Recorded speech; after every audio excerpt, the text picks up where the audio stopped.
Hello, my dear Franken friends, and welcome to Spookyou, your one-stop shop for all things ghastly and ghoulish. I'm your host, Barnabas Vixen, and it's been a little while since we last spoke. How are you? How are the kids? Do you have kids? How about your pets? Good? Great. Now, before you toss that excess candy in the trash and book your dentist appointment to deal with those cavities, how about you seal them up in a nice little envelope and send it our way, huh? I've got a killer sweet tooth, and the gremlins in the editing bay have, unfortunately, eaten all of the sweets here in the studio, along with most of the floorboards, trim, and half a sewing machine.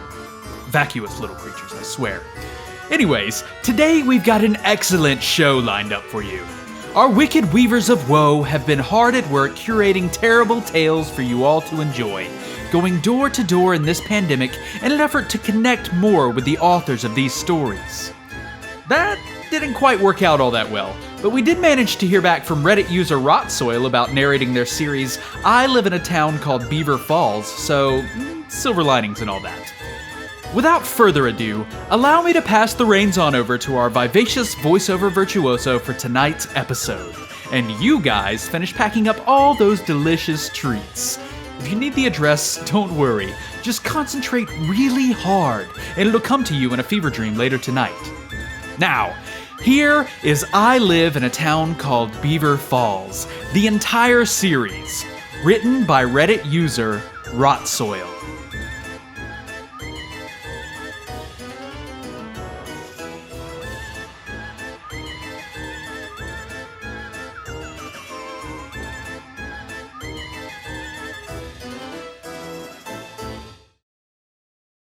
I Live in a Town Called Beaver Falls. Full series by Reddit user Rotsoil. Hey, look! It's Doo-Doo Pile! Before I could turn to see who was cackling, something hit my back. Hard. I stumbled, my feet catching on the uneven ground I was walking on, and I fell face first into the wet dirt. I looked up in time to see them riding away on their bikes and groaned. Of course, I had to be wearing a white t-shirt today. My mom was gonna kill me. I sighed and pulled myself up, tried to wipe the dirt off my shirt, and continued on my way to school. That's all I could do, really. With a name like Dewey Pile, big ears that stuck out and huge glasses, I was destined for a life of merciless teasing and bullying. And in a town as small as Beaver Falls, I was never going to escape it. Beaver Falls is an odd little town. With a population of under 1,000, we're a bit behind the times, lucky to even have electricity. The phone lines only worked when they felt like it, access to the internet was rare, and hardly anyone had a cell phone because they almost never worked. We all blamed it on the rain. It was always raining in Beaver Falls. I'm just a kid, but I have never seen the sun shine here. It's either pouring rain, drizzling, or thick gray clouds block out the whole sky. Sure, if you leave town, eventually you'll see the sun, but most people don't leave for long. They always come back. Those who do make it out and don't come back are never heard from again. Every so often, you can hear yelling and screams from somewhere beyond the town. I've heard it my whole life. Sometimes people just stop and stare off in the direction of the screams, a solemn look on their faces. I've asked everyone I can about it, but they never give me an answer. Just a sad look and tell me not to worry about it. And then there's the beavers. I used to think they were a myth, just something parents use to scare their kids. If you don't behave, I'm gonna feed you to the beavers. If you lie, the beavers are gonna come get you. Bad kids go to see the beavers. Is that what you want? But as you get older, you start to realize the beavers are a lot like Santa. They don't exist. Just something to keep the kids in line. Or at least I thought so, until I woke up last night. My watch read 3 a.m. My parents had gotten me a new digital watch last week for my birthday, It was the only thing I'd gotten, and it probably cost more than my parents could afford, but I was really proud of it. The rain was really coming down, and a crack of thunder jolted me awake. I stared at the ceiling, waiting for sleep to overtake me again when I heard something clicking out in the street. I glanced toward my window, the curtains blowing in the wind. I listened hard, waiting to see if I could hear anything besides the sound of the rain pelting the house. I held my breath, half expecting a blood-curdling scream to cut through the night. Then I heard it again, and my heart dropped. A faint clicking noise, followed by the sound of something heavy being dragged. It was coming closer to the house. I tore out of bed and up to the window, straining to see what was making the noise. I was breathing too heavily to hear anything else. I felt on edge, every nerve of my being waiting. My heart pounded, and my eyes strained to see the slightest movement. But my heart stopped, and my insides froze when I saw it. As something walked into the dim light of a street lamp, I froze. It was huge and hairy. I blinked and rubbed my eyes, trying to see better, but I had left my glasses on the nightstand. I raced back to my bed and pulled them on, but by the time I got back to the window, it was too late. Whatever it was gone now. Mom! Mom! I screamed. I was panicking now. It's here, I thought. What if it attacked the house? Was it here to kill someone? Would it carry someone off? But my mom never came. I ran out of my room, down the hall, and into my parents' room. My dad was snoring loudly, likely passed out with the help of his good friend, Jack Daniels. Mom, there's something outside, I whispered, shaking my mom. Don't wake your father, she whispered, her words heavy with sleep. It's just the beavers. She rolled onto her other side and dropped off to sleep again. I wandered back to my bed and sat on it. My head was buzzing with confusion. So much for that, I thought. Were they real? Did I really see a giant beaver? If they were real, then what did that mean? From then on, I looked at life a little differently. If the beavers were real, then what else was? Of course, none of my classmates believed me. There was only one school in Beaver Falls, and it was way outdated. It desperately needed repairs. It was overdue for a new roof, and it leaked every time it rained. The desks were old and rickety, and some of the textbooks were missing pages. We didn't even have a schoolyard for recess. With all of the rain, there was no point. We spent our lunch and recess in the classroom. Every year you were stuck with the same kids through every grade. All the students in each year fit in one room, and one teacher taught everything each class would need. They were tired and overworked, and from the state of it, so was the school. We were in 5th grade now. No way! You're crazy! They're made up. What's next? You believe in Santa and the Easter Bunny? My classmates sneered at me. I hung my head and went back to my desk. It was raining, as usual, so we couldn't go outside for recess. We were stuck in the same classroom all day. My classmates were so adamant, though.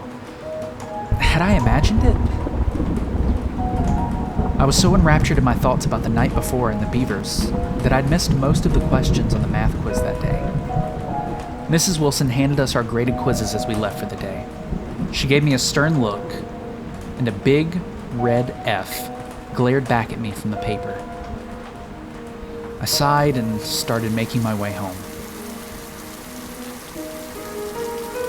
I've seen them too. A voice startled me and I jumped, whirling around. There was a girl leaning against the school right outside the main entrance. She was tall and thin, red curly hair framing her face.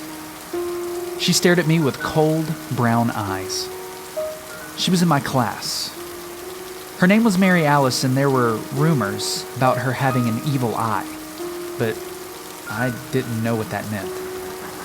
I'd asked my mom once, and she yelled at me for spreading rumors and gossiping about other people like a yenta. But her eye did look pretty bad. The skin around her left eye was gnarled and scarred. The eye itself was white and milky, contrasting her other eye, which was so brown it almost looked black. It made me shudder just thinking about it. No one knew for sure how it had gotten like that, and everyone was too afraid to ask, but the rumors were awful. What? I asked, not sure what she was talking about. The way she was staring at me made me uncomfortable. The beavers. I've seen them too. My grandma said they come into town sometimes when they get hungry, she said, pushing off from the wall and walking past me. She turned back and looked at me, tilting her head to the side. Are you coming? I just stared at her. She shrugged and continued walking. Wait! I scrambled after her. When did you see them? From time to time. They only come out at night. My grandma said they used to live here, but when humans started settling here, they retreated to the forest. She said when they come into town, they're looking for people who have been bad. They carry them off, and they're never seen again. Where do they go? I asked. She didn't answer, but the look she gave me turned my mouth dry. I swallowed hard. We walked in silence for a while, gravel and dirt crunching under our sneakers. It wasn't raining, but thick clouds in the sky threatened a torrential downpour.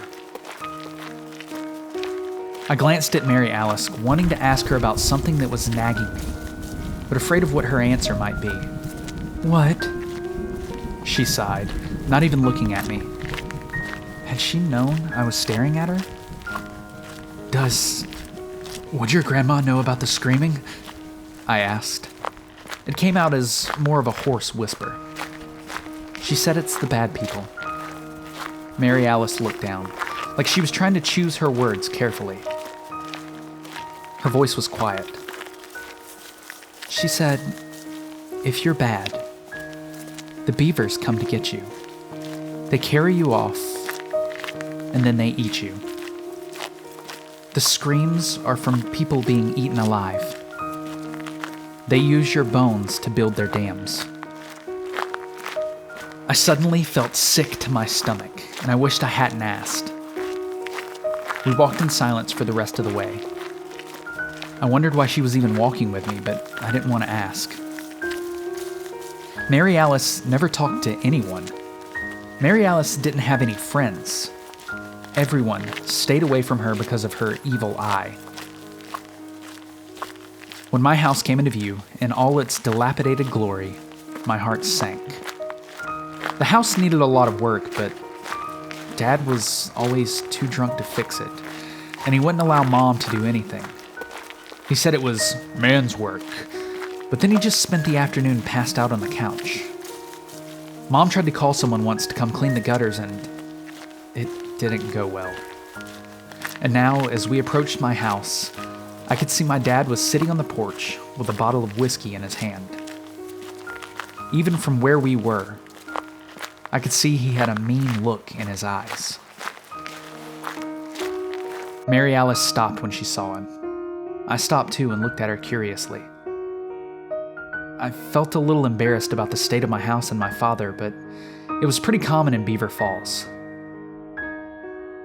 Mary Alice was standing perfectly still, rigid and tense. She squeezed her eyes shut and pressed her fingers to her temples. Hey, are you okay? I asked.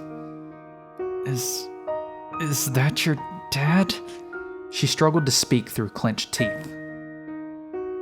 Yeah, why? I gotta go, she said simply. Whatever happens, don't leave your room tonight. It'll be over soon. Then she turned and walked back the way we had come. Her words hung heavy in the air. What did she mean? It occurred to me that Mary Alice lived on the other side of town. I looked back at my dad. There was a cold, hard look in his eyes. I felt the urge to turn and run and instead forced myself to walk closer to my house. Dad could be unpredictable when he drank, and I couldn't remember a time when he didn't have a bottle in his hand. Sometimes he just passed out and did nothing.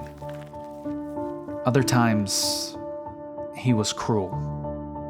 Mom always sent me to my room when he was like that. But sometimes at night, I would hear him crying, telling my mom how sorry he was, begging her not to leave him. I wasn't sure why we didn't leave him to rot in this house. I asked my mom once, but all she said was I would understand when I was older. She had an odd look in her eye then, like she was hurt or something. I walked the rest of the way to the house, trying to ignore my father leering at me. I averted my eyes, but I could still feel his gaze on me. Huh? That's your girlfriend? Pussy like you thought you were gay. He took another swig of whiskey. I ignored him. Hey, I'm talking to you, boy. You ought to show me some respect. He grabbed at my leg as I continued up the steps to the front door, but missed and fell over, tumbling down the steps and landing on his back on the ground. Whiskey splashed all over the steps, the ground, and my dad. He sputtered as I looked at him. He was pathetic. You little shit! You fucking waste of space! Get back here! He let out a string of curses as I went inside. My mom was in the kitchen washing the dishes. Just ignore him, Dewey, she said, folding me into a hug. She pulled back and looked at me. Why don't you go to your room? I'll bring you something to eat later. Best to just stay out of his way. I nodded and retreated to my room, shutting the door behind me. I spent so much time here. Sometimes it felt like a prison, but it was the place I was safest from my dad. I sat at my desk and started on my homework, and it wasn't long until I was bored and looking for something else to do. I pulled out a comic book from my bookshelf and started reading that instead. I lost track of how many hours had passed. The sound of something crashing somewhere in the house broke my concentration. I looked outside to see the sun had already set, and muffled yelling brought my attention back to whatever was happening in the house. I got up from my bed and crept to the door, pressing my ear to the crack between it and the doorframe. I wanted to open the door and see what was going on, but Mary Alice's warning echoed in my head. Laughing at his drunk old dad? Who does he think he is, little fucking fag? My dad was in another drunken rage, slamming things and yelling at my mom. There was a pause, and my mom spoke quietly, trying to calm him. I couldn't hear what she said. I don't care. I never wanted him in the first place. He's a fucking freak. There was a crash as my dad threw something and it shattered. More hushed words from my mom, and then my dad stomped down the hall towards my room. Instinctively, I grabbed my desk chair and shoved it under my doorknob. I rushed back towards my bed and slid under it just as my dad's boots stopped at my door. I clamped my hand over my mouth, trying to quiet my breathing. My heart raced as I watched the doorknob twist and turn. Then the door shook as my dad slammed his fist on it. I knew if he had gotten the door open, I would be in trouble. Alan, stop it! My mom screamed. There was a crack, and then his assault on the door continued. I watched the chair in horror, but it held fast. I'm gonna kill him! My dad roared. I squeezed my eyes shut and covered my ears, trying to block out the yelling and the banging. It was hours before I moved, but the house was silent by then. My watch beeped, indicating it was 11 p.m. I had been messing around with the watch right after I had gotten it and programmed it to let me know when it got to that hour. But as much as I tried, I couldn't figure out how to get it to stop doing that. I crawled out of my hiding place and removed the chair, carefully setting it back at my desk. I opened my door as quietly as I could. The house was dark, except for the light from the kitchen spilling into the hallway. I tiptoed my way there, careful not to step in places where I knew the floor would creak. I found my mom standing at the sink, drinking a glass of whiskey. "Mom?" I whispered. My voice shook and my heart stopped as she turned to look at me. Red marks wrapped around her neck, and a bruise was forming around one of her eyes. "It's okay, he's not here," she said, setting her glass on the counter. She looked disappointed and tired. "Are you hungry?" I nodded. "It's gonna be better around here, Dewey. I'll talk to him. I'll make sure he understands he can't act like that anymore, or he'll have to leave, okay?" She pulled a plate from the cabinet and started making a peanut butter and jelly sandwich. I sat at the table, unsure of what to say. The silence was heavy around us while she made the sandwich. She cut the crust off and slid the plate in front of me. I took a huge bite. I was ravenous. "He didn't mean it, you know, what he said." My mom looked at me sadly. "Yes, he did," I said in a small voice. She sighed and took a gulp from her glass. She didn't say anything else. I finished my sandwich, my mom gave me a hug and a kiss, and sent me off to bed. In the morning, my dad still hadn't come home. The bruise around my mom's eye had turned a deep purple. She set a bowl of cereal down for me at the table when I came into the kitchen. It was Friday, but I wasn't in a good mood. After last night's events, I wasn't looking forward to another weekend my dad would spend drunk. "Does it hurt?" I asked. She just shook her head. "Hey, you haven't mentioned Martin lately. Are you two still friends?" I nodded. Martin was a kid my age, and I guess he was the closest thing I had to a friend, but he could get annoying sometimes. He always had to be right, and he loved to remind people that he was asthmatic, so he never wanted to play games, but he was also the biggest weenie I'd ever met. "Why don't you two have a sleepover? It's been a while since you two hung out," my mom suggested. "A sleepover might not be a bad idea. It would get me away from my dad." No rain that morning, just a gray sky. I got to school early and was surprised to see Mary Alice waiting to greet me. "Did you do your homework last night?" she asked, but there was a look in her eyes like she already knew the answer. I shook my head. "I didn't think so. Here." She pulled her own homework out of her backpack and handed it to me. I looked at her, dumbfounded. "You're letting me copy yours?" "Sure," she said, and then she turned and walked off. I sat down on a bench and got to work quickly. "Dewey, was that Mary Alice?" I looked up to see Martin had come over. "Yeah, she's letting me copy her homework. Rough night." "You know she has that evil eye though, right?" Martin looked panicked as he sat down. "Yeah, but what does that even mean?" "I don't know. Melanie said if she looks at you with it, she can put a curse on you. And Tyler said it means her eye's gonna rot and fall out of her head. Chris said it means her grandma's a witch and she put a spell on Mary Alice when she was still in her mom's stomach. And now Mary Alice can see the dead." Martin was talking frantically, causing him to breathe heavily. "Do you really think all that's true?" I put my pencil down and looked at him carefully. "Don't you think that if any of that is true, something would have happened by now?" "Well, Martin scrambled for an explanation, but came up blank. "Seriously, man, don't believe everything you hear. Sure, it looks bad, but you've got your own crap to worry about with your dad and all." That shut Martin up. The bell rang and I rushed to copy a few more answers before shuffling the papers up and passing them back to Mary Alice as we entered the school.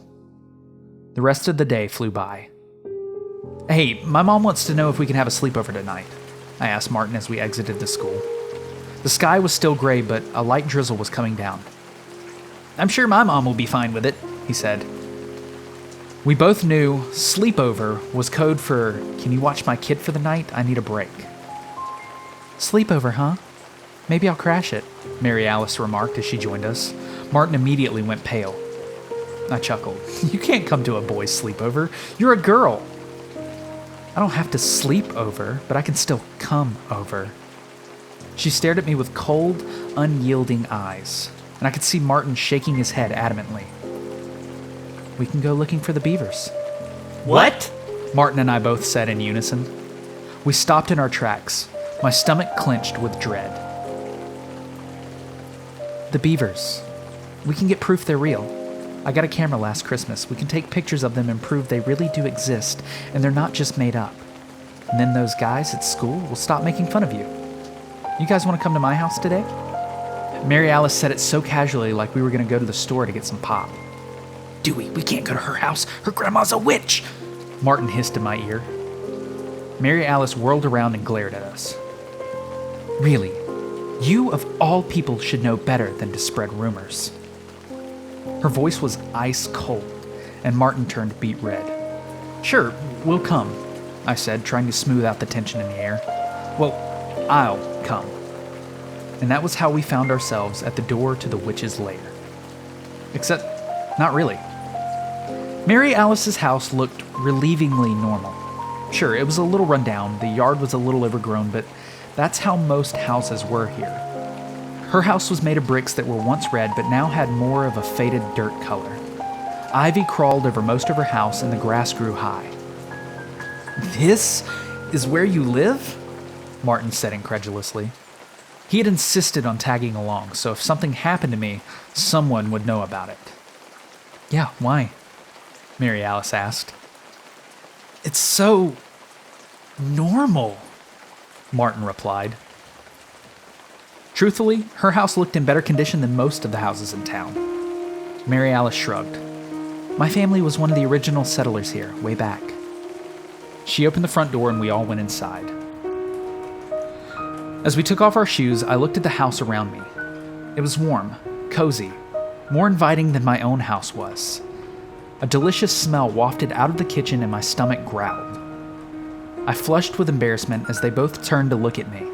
All I'd eaten that day was the cereal my mom had given me for breakfast. My mom rarely packed a lunch for me. Grammy, I'm home, Mary Alice called out as she made her way to the kitchen. I brought some friends. I hope that's okay. We followed her and found an ancient-looking woman standing at an old oven. She set down a plate of chocolate chip cookies on the kitchen table, pulled Mary Alice in for a hug, and planted a kiss on the top of her head. Oh, well, hello. How wonderful it is to see you. It's been far too long since we've had guests here, she said. Come in, sit. You look hungry. I flushed again, and it felt like her eyes pierced right through me. This is Martin and Dewey, Mary Alice said, sitting down and grabbing a cookie. Of course. How lovely to meet you, Grammy exclaimed. Make yourselves comfortable. I'll leave you kids be. She gave us a wink and headed off into the house. Are you gonna sit or what? I asked Martin as I climbed into a chair and grabbed a cookie.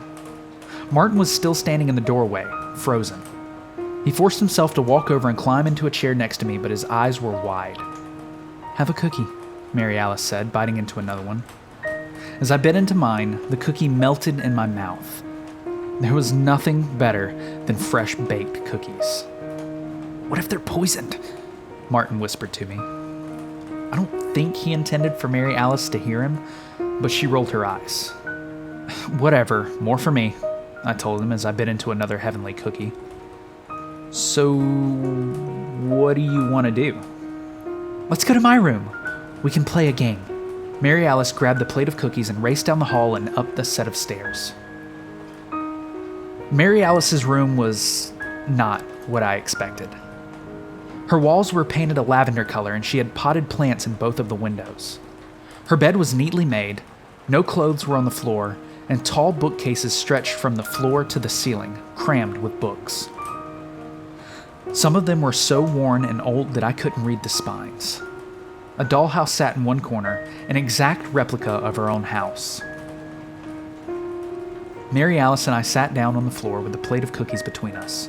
Martin followed us, looking around her room in wonder. You knit? He scoffed. Isn't that for old ladies? I make blankets and donate them to the shelter in the community center. Mary Alice replied, giving him a sharp look. So what game do we play? I asked. Martin sat down next to me and gingerly took a cookie. His whole demeanor changed as soon as he bit into it. Truth or dare? Mary Alice exclaimed.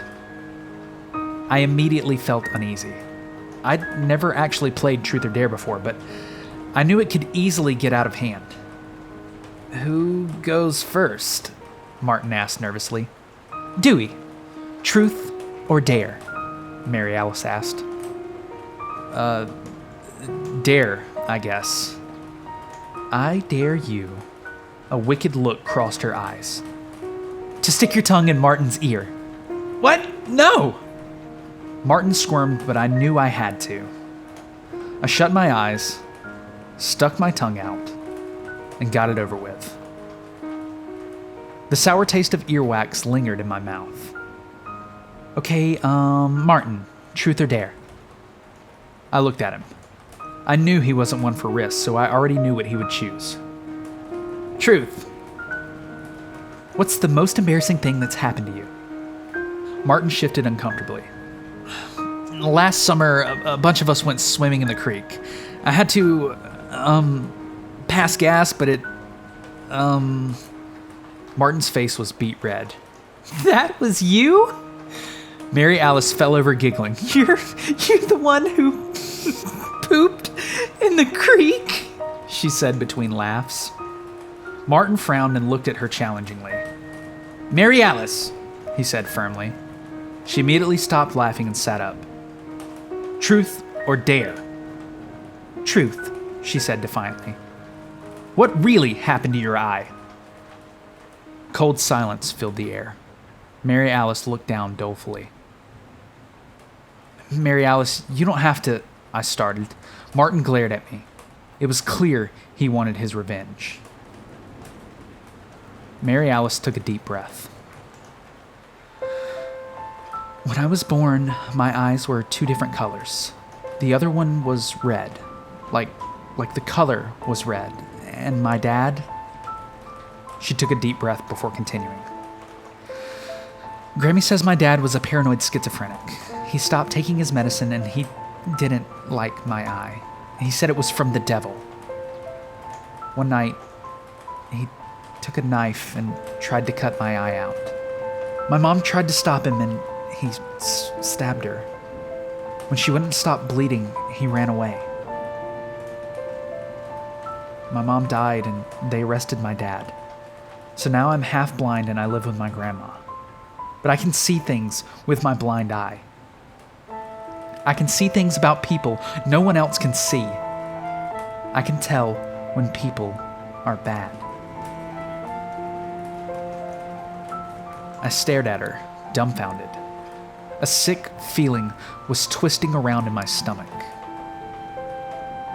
Neither of us knew what to say. What could we say? I'm sorry, I said, but she interrupted me. Martin, truth or dare? There was a venomous look in her eye, and I knew what was going to happen. Martin was silent for a moment, weighing his options. I think he knew what was coming too. Truth, he said finally. Where's your dad? It was more of a daring statement than a question. This time, it was Martin's turn to look down. I already knew what had happened to Martin's dad, but no one else did. His mom was pretty embarrassed and wouldn't talk about it at all. He ran off with some guy he was having an affair with, probably the entire time my parents were married. Apparently, he's always been gay and my mom just trapped him by having me. Well, that's not so bad. What's wrong with being gay? Mary Alice asked. But we all knew not all of the residents of Beaver Falls were so understanding. I've tried calling him sometimes, but even when the call does go through, he never calls me back. I haven't seen him since he left. It's like he doesn't even care about me anymore, Martin continued. My dad's the town drunk, I piped up, trying to smooth out the tension. I can't remember a day in my life when he wasn't drinking. He hit my mom last night, and he said he never wanted me and wanted to kill me. More uncomfortable silence. No one knew what to say to each other. Well, aren't we a bunch of pathetic outcasts? Mary Alice chuckled. We all laughed then at how awful our home lives were. Is it raining? Martin suddenly exclaimed. We all turned to look at the window. The clouds looked almost black, and it was indeed starting to drizzle. Oh, no, I said, scrambling up. We gotta go. We got a long walk ahead of us. We gotta go. Martin also stood up. I gave Mary Alice an apologetic smile, and then we both turned and ran out of her room and down the stairs to pull our shoes on, leaving her on the floor with the cookies. After Martin and I parted ways, I thought about what the Truth or Dare game had revealed about each one of us. I shivered as I thought about what Mary Alice's dad had tried to do to her. How could a parent try to hurt their own child so much? But I guess the same could be said about my dad. Martin's situation was bad in its own way too, although not as severe as mine or Mary Alice's. I vowed if I ever had a kid, I would be nothing like any of ours were. Just before I turned down the street, a scream pierced the air and I jumped. My heart jackhammered inside my chest and I whirled around, trying to find where it was coming from. It sounded like it was coming from everywhere. The screams came again and adrenaline filled my veins as I ran the rest of the way to my house. By the time I got home, it was pouring and I was soaked through. I climbed up the porch stairs, my wet clothes weighing me down, and shoved my key into the lock on the front door, but it wouldn't go in. I frowned. Mom? I called out, trying to be heard over the pattering rain.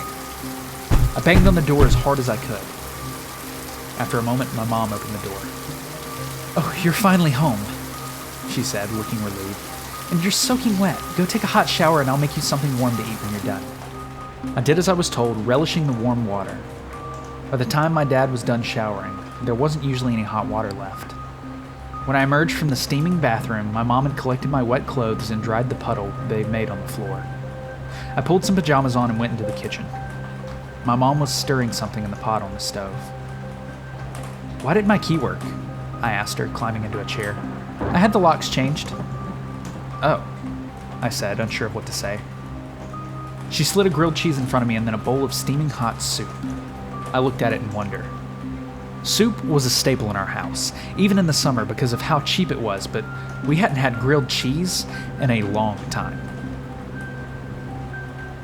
One of my dad's favorite drunken snacks was grilled cheese, and he made it so often that my mom had just stopped buying cheese because he went through it so quickly.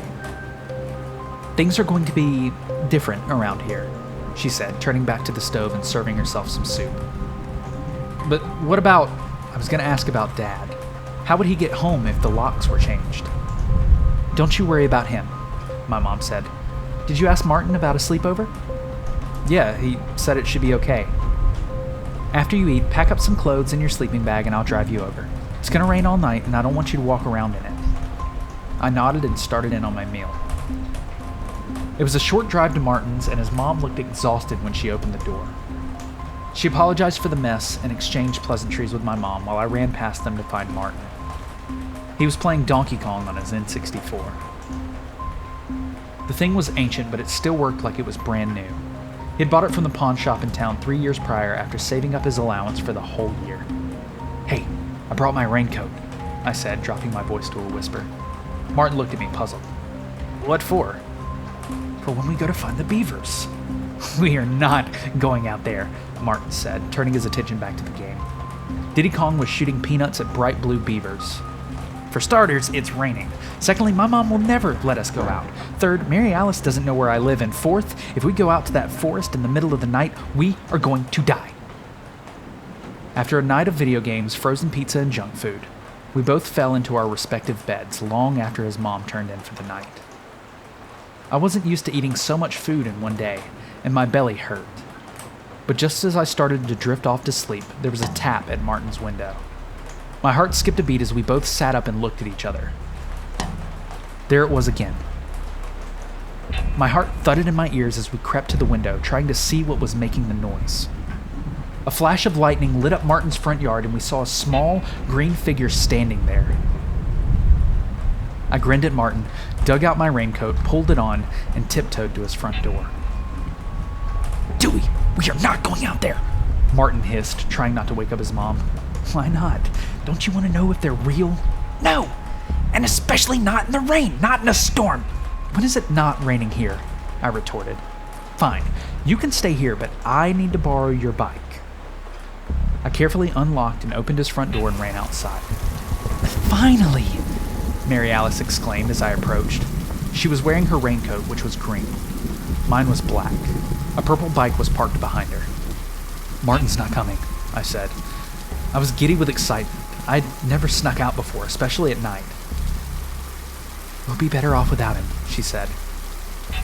Wait for me! Martin whisper shouted as he came to join us in a blue raincoat. He brought his bike down from the porch and got on. I climbed on, sitting between his handlebars while Mary Alice climbed on hers. We rode in silence, only the street lamps and the occasional blink of lightning lighting our way. Mary Alice led the way, and I wondered if she knew where to go, and if she had been out into the forest before. Thunder rumbled ominously, and I wondered if what we were doing was wrong. If we should turn back. We followed her through town, down Main Street, turning towards the old abandoned lumber mill and the hiking trail that led up towards the mountain. That was where everyone said the beavers lived, near the giant waterfall that ran through the forest. It was supposedly where the town got its name. Watch out! Mary Alice called back as she suddenly veered to the right. We were about halfway up the hiking trail when a pair of headlights swung around ahead of us. Martin turned sharply, and with me on his handlebars, he lost balance. We both fell, toppling into the underbrush. My heart was racing, and I froze as I watched the car roll past us. I let out a breath that I didn't know I had been holding, but ice filled my veins as I recognized a familiar magnet on the back of the car. Panic rose in my throat, and my stomach twisted.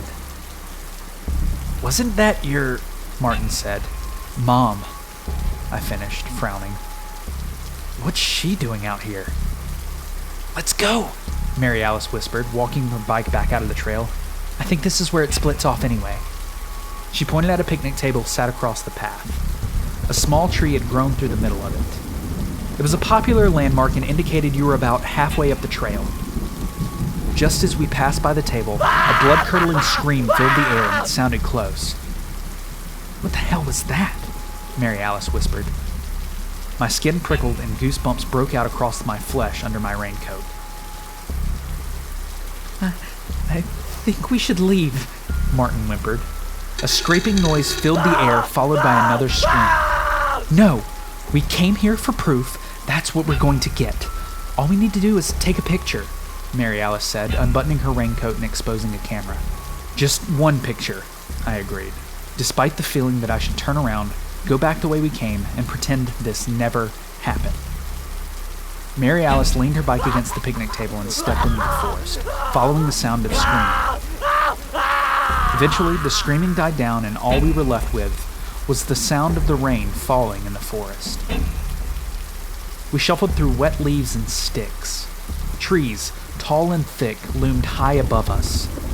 The smell of wet foliage surrounded us. I'd only been up here once when I was a kid. We came here on a field trip to study the ecosystem. Even though it was only a few years ago, it felt like it had been much longer than that. The forest looked much different now, too. Back then it had been another gray day, but the leaves were every hue of green. We overturned logs and rocks, looking for wriggling bugs beneath them. We took samples of water from ponds and streams to look at under microscopes. Now, the forest seemed mysterious, dark, and foreboding, like it was hiding a horrible secret. The air was cold and chilly, and the storm was relentless. And the more we waded in deeper, the more I wanted to go home. Occasionally, the scraping noise filled the space around the trees and sent chills up my spine. Hey, I whispered, getting the attention of my friends. I pointed to deep grooves that had been dug into the ground. Tire tracks. They led us to a river. The ground squished under our sneakers as we walked. It felt like we had been walking forever, and my feet were starting to hurt. What's that? Martin's whisper startled me, and I jumped. We could see a light up ahead, and someone was talking loudly. We crouch walked until we were close enough to see and hear what was going on. We ducked down behind a bush. A pickup truck was parked near it. Its headlights were on, illuminating the forest ahead. "You shouldn't have crossed me, Marcos," a voice called out. I peeked over the bush to see 3 people standing in the truck bed. Then someone was kicked out of the truck. He fell onto the ground with a grunt and scrambled to stand up. His arms were tied behind him. A second person jumped out of the truck and dragged the first to his feet, then dragged him in front of the truck. I recognized the first person immediately. His name was Marcos, and he was an engineer. He worked with the construction company, which is where I recognized the second person. I'd seen him with the construction crew when they worked fixing up houses and roads. I was pretty sure his name was Vinny, and he was always glued to his boss's side, which means the person in the truck must have been Tony. They were bad news. They were always cutting corners on their projects and drinking on the job. No one told me, but I always stayed out of their way out of instinct. But what were they doing out here? "You really think you could just throw me under the bus like that? That it wouldn't get back to me?" Tony was saying. "You're a stupid sack of shit." He jumped from the back of the truck to join them. He kicked Marcos again. "Yeah. Did you really think you could leave town and turn us in?" Vinny sneered. "You know you can't leave this town. And trying to turn us into the feds? The local police are in our pocket, you idiot. They know exactly what's going on, and they get a cut of every deal that goes on," Tony continued. "Please, I made a mistake. I'm sorry. I'll do anything you want. I'll give you anything you want. Just please, don't do this," Marcos pleaded. "See, that's the problem. You don't have anything that I want. You're no use to me anymore. And now, we can't trust you," Tony chuckled. "No, please," Marcos cried out. There was a pause, and my blood froze as I thought I saw something big and hulking moving around just beyond the reach of the headlights. Yeehaw! Howdy, partners, and welcome to Wayne's Wendigo Roundup, the Southwest's largest and only Wendigo ranch with over 400 acres of forested terrain for you to get lost in. Experience what life was like before technology took over our lives and enslaved humanity to a life of staring at screens.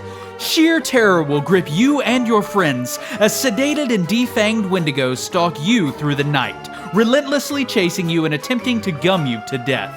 Don't worry, these cannibals have been hand-selected and put through an extensive vetting process to ensure your absolute safety. And right now, if you carve Spookyou into the old weeping willow 362 paces into the forest, you'll receive a month's supply of non-human meat, should you make it back to check-in in the morning. Just a little something to help remember the Wendigos. Wayne's Wendigo Roundup, it's like that one video game, just without the celebrities. Y'all come back now, you hear? Wayne nor Wayne's Wendigo Roundup are hereby held responsible in the event of your untimely death. All Wendigos are defanged daily to ensure minimal skin tearing upon contact with your body. Should you require medical help while out in the field, please lie down and try not to cry. Medical personnel will be dispatched accordingly. As I thought I saw something big and hulking moving around just beyond the reach of the headlights. I looked at Mary Alice and Martin. Both of their eyes were wide with fear. They had seen it too. I turned back and watched as Vinny stooped to pick something up. Then he pulled back his arm and threw something. There was a soft thud and a primal grunt as whatever was thrown made contact with something else. Vinny repeated his actions until there was a low hissing noise. Vinny and Tony ran back to the truck as something huge and furry lumbered into the light. Thunder rumbled again and a chill gripped my spine. I recognized it immediately as one of the fabled beavers. Its long, yellowed teeth jutted down and glinted. Its enormous tail dragged behind it. My stomach twisted and I felt all the blood drain from my body. The beaver growled as it stepped closer to Marcos. It opened its mouth wide and bit into Marcos' arm. He screamed in anguish as blood rushed down from his wound, but the beaver didn't stop. Marcos continued to scream as the beaver's protruding teeth bit into his skin again. There was a chewing scraping noise as it tore the flesh from his arm, picking the bone clean. The pale bone glinted as another flash of lightning cut through the sky. A wet, squelching noise came from it as it chewed its meal. My stomach rolled and I thought I might puke. I ducked down behind the bush, breathing heavily. Marcos had stopped screaming, but the sound was still ringing in my ears. The forest was spinning in front of me, and I thought I could see Martin and Mary Alice trying to get my attention, but I was having a hard time focusing on them. Just as I turned to tell them we should leave, a beeping cut through the forest. A sick feeling came over me as I frantically tried to stop the alarm from my watch. A heavy silence filled the forest as I held my breath and waited to see what would happen. "Who's there?" Tony called out. Mary Alice and Martin were frozen with fear beside me. I heard the click of a gun before Vinny spoke. "Either you come out or I'm coming over there." On shaky legs, I pulled myself up and forced myself to walk out of our hiding place. Every instinct in my body told me to run. Mary Alice and Martin followed me. Martin looked like he might have shit his pants. "And what do we have here?" Tony crooned. "Kids, you shouldn't be out here all by yourselves. Come here, we'll take you home." A sinister smile grew across his face. We need to leave," Mary Alice warned through gritted teeth. She was holding her eye and hunched over in pain. "He's not a good guy. We can't trust him." I looked between Tony and Vinny and the beaver, who was still chewing on Marcos's arm, the bone glinting in the light. "Get ready to run," I whispered. "Where's the beaver?" Mary Alice breathed. Martin didn't say anything. "Come here," Tony commanded. His face was full of anger and irritation. 1, 2. I tensed, ready to run. 3, Mary Alice hissed. We took off, rushing past the beaver. It watched us go, moving on to chew on Marcos's other arm. The truck revved and bolted after us. Panting heavily, I tore through the woods, dodging trees and branches. I kept the river next to me as I ran, but I didn't know left from right out here. For all I knew, I could be heading right to the beaver's den. And that's exactly where we ended up. I stopped abruptly, realizing where we were. Beavers were everywhere, and they were huge, as big as a horse. "Quick," Mary Alice said, pulling us behind a beaver. Its fur was thick and wet from the rain, but it didn't seem to mind us. We hid behind the beaver, trying to catch our breath. Light spilled into the area as the truck pulled in and rumbled to a stop. "I know you're here. This is the end of the line for you," Vinny called out. I took in my surroundings, trying to come up with a plan.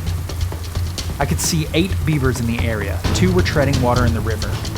The rest were milling about or waiting to see what would happen. I could see the dam further up the river, and my stomach twisted as I could see it was made up of branches, trees, and bones. One of the beavers in the water had a bone in its mouth as it swam towards the dam. I watched as it packed it in with other logs and branches. Other bones were scattered within it, and I shuddered as I thought about how many other people must have died and whose bones were now built into the dam. A crack filled the air and my spine turned to rubber. They had fired a gun. Suddenly, all the beavers growled and hissed. The one we were hiding behind heaved as it breathed heavily. The 2 in the river slapped their tails against the water in warning. I was so afraid, I thought I might piss myself. I looked at my friends. Martin was shaking. "I'm not gonna tell you again," Tony yelled. There was another click as he cocked his gun again. The forest was filled with the sounds of growling beavers. Another crack sounded as he fired the gun again. Silence followed, but only for a second. And then the beavers attacked. They rushed the truck, swinging their thick tails and slamming them against the truck. It wasn't long before they managed to knock it over, Vinny and Tony scrambling out from inside. "Let's go!" Mary Alice grabbed my hand and pulled me along with her. She had Martin in her other hand. We rushed past the trucks as the beavers descended on me. Horrible screams filled the air as we passed. The sound of chewing and scraping filled the sky again, coupled with screams of pain. We raced back the way we came, my heart beating in my ears. I was starting to wonder if we would get out of here alive, but I gulped down my fear and pressed on. Wait! I skidded to a stop and looked back. I can't! Martin was wheezing and holding his chest. What's wrong? Mary Alice asked. He's asthmatic. He needs his inhaler. Where is it? I shouted. From the corner of my eye, I could see the beaver who had been eating Marcos. Its eyes were alert and trained on us. At home. Martin struggled to speak. We'll have to carry him, I said as Mary Alice and I each took one of his arms to support him. But we'd only made it a few steps when he let out a yelp, and something tugged us back. He let out a scream as I looked back to see the first beaver we had encountered sink its teeth into Martin's leg. Go without me! You have to! His screams pierced my ears. I looked into his eyes, the eyes of the closest friend I had, who I'd spent countless nights playing video games with and having sleepovers. How could I just leave him? He let out another scream as the beaver bit down again. Mary Alice grabbed my hand and dragged me up. We ran until my legs burned, but I pressed on anyway. When we got back to the picnic table, we grabbed the bikes and rode down the hiking trail back into town. The screams from the forest haunted us the whole way. We went right to the police station. We told them what had happened. I expected the police to laugh at us, to not believe us. But they believed us. The two officers who questioned us shared an odd look when we mentioned Tony and Marcos, but they said nothing. They called our parents to collect us. Martin's mom arrived first, demanding to know what happened. The police consoled her, promised her they were pulling together a team to go looking for Martin, but I knew better. My mom arrived next, crushing me to her. Oh, Dewey, are you hurt? Are you all right? She asked. Tears welled up in her eyes as she looked me over. Just a little bruised, I guess, I said numbly. I was still trying to process the events swirling around in my head. Let's go. We're leaving, she said in a hushed tone. When I got to the car, I was surprised to see it was packed. Mom? Get in the car, Dewey. She said nothing else. I got in the front seat and buckled my seatbelt. We rode in silence until we came to the old, weathered, now leaving Beaver Falls, "We hope you had a damn good time" sign, and then passed it. My mom stiffened as blinking red lights waited for us just beyond the city limits. The chief of police stepped forward with his hand up as my mom slowed the car and rolled down the window. "Ma'am, I'm afraid I'm going to have to ask you to turn around and go back the way you came." "Why?" my mom asked, her voice shaking. "Ma'am, you know we're investigating the disappearance of your husband, and you're a key witness." Neither of us said anything on the drive back to our house until we pulled into the driveway. I glanced at my mom. She looked exhausted, like she had had decades since the last time I had seen her. I took a deep breath, and then I spoke. "Mom, why were you out there in the woods tonight?" She squeezed her eyes like she was in pain. She didn't answer right away, like she was weighing her options, trying to figure out how to answer me. "Why were you out there, Dewey? You were supposed to be at Martin's."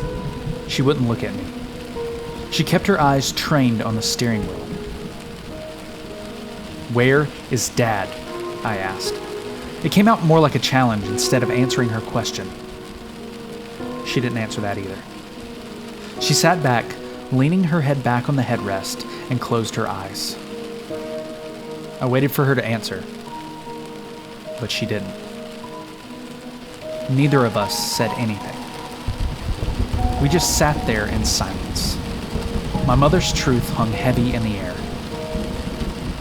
I knew why she was out there, and I think that she knew that I knew too. There was a lot for me to process. The closest thing I'd had to a friend was now gone. Forever. My father would never be coming home, and now this? After everything I'd witnessed tonight, the bullying I'd experienced throughout my life seemed so insignificant.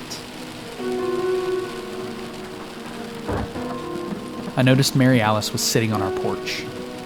I left my mom in the car. The car door slamming shut behind me punctuated our conversation. As I climbed up the steps, I tore my raincoat off, but my clothes were soaked underneath. I threw it down on the floor beneath us and looked at Mary Alice. "What happened?" she asked. "We can't leave," I said. She nodded knowingly. We didn't really have anything else to say. We both needed to think about what had happened, what we had seen. She handed me something and then jumped down the stairs, climbed onto her bike, and rode off into the rain. It was her camera. I turned it on, and there was only one picture. A beaver was standing behind Marcos, his bloody arm in its mouth. His face was frozen in an eternal scream. At least I'd gotten my proof. I still wake up in the night when a beaver stumbles into town, its long nails clicking on the pavement, dragging its heavy tail behind it. I now understand the looks the townspeople get when screams fill the air, the pain and hurt behind their eyes. I understand what causes it and how. I know the secrets of this town now. But one day, I know I will leave this town and never look back.